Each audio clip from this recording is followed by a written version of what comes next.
Pre-operative care or phase begins when the patient or the person is told he or she needs surgery, and then ends when the person enters the operating room.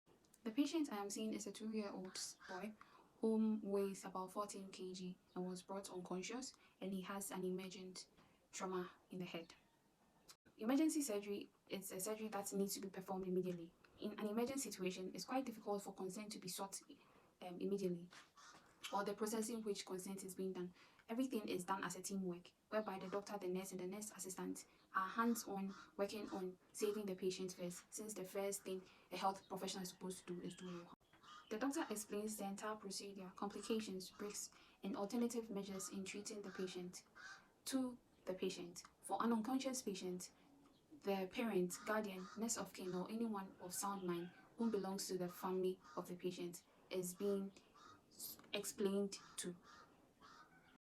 Questions are also answered and asked to relieve the patient of his or her anxiety, as well as the parent, guardians, or any person of sound mind relating to the patient. For an unconscious patient, consent is being sought from the parent, guardian, or the previously mentioned people documented in the patient's medical records. But then for a conscious patient, the patient, him or herself, who is of age, that's above 18 and of sound mind, is asked to sign the informed consent form. And then a patient that is conscious and below 18, consent is being sought from the parent, the guardian, the next of kin, or anybody that is related to the person and is of sound mind. The physical pre-operative care the nurses and the nurse assistant partake in. First, to assure and access an IV line, take blood samples for blood tests, grouping and cross-matching, and then pass a catheter. Also check the vital signs of the patient and record, as well as record the urine output. Should the patient have any belongings that are of value to him or her, he or she is asked to remove. But since our patient is unconscious, you would then seek consent from the mother or whomever brought, and then do as needed. The patient is moved into the preparation room where these procedures are done and others. What are you going to do, my son? Oh, madam, your son will be alright. Relax, okay? We are going to take care of him very well. Okay? Is that so? Yes. Please help me, okay? Help me. Don't worry, madam, okay? Please take heart. Okay. We'll slightly shave a little bit of his hair where we've seen the swelling. Okay. And then try to move the blood there. Okay. So, there'll be some few complications, like headache, dizziness. It's just mild, it's a procedure. But then we'll give him some medicines for him to be okay.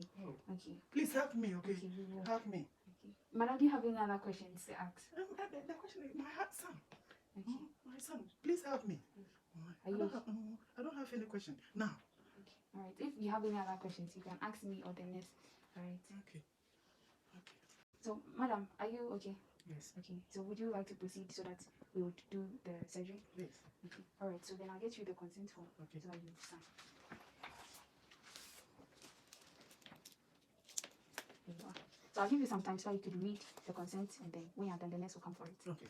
But since it's an emergency situation, I would like you to be a bit quick. Okay. Yeah, sure. So this is a signed consent form. In the preparation area, with the IV inserted, the catheter also inserted, you then proceed to get the patient ready for surgery. You would remove the valuables,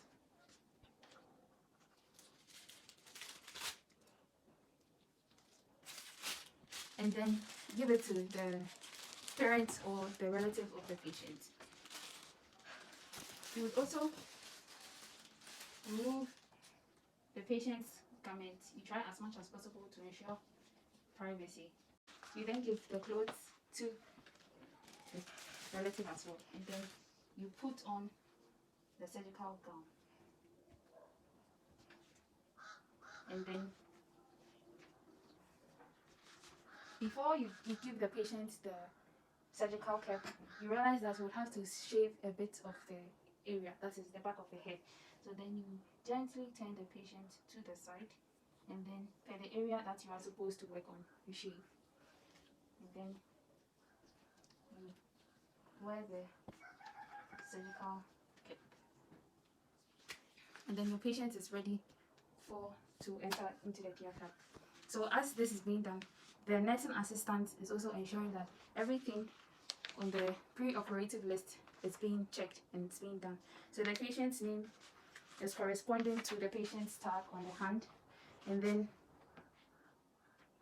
everything is being documented for legality and proof, including the urine output, which is measured by the first amount of voided urine.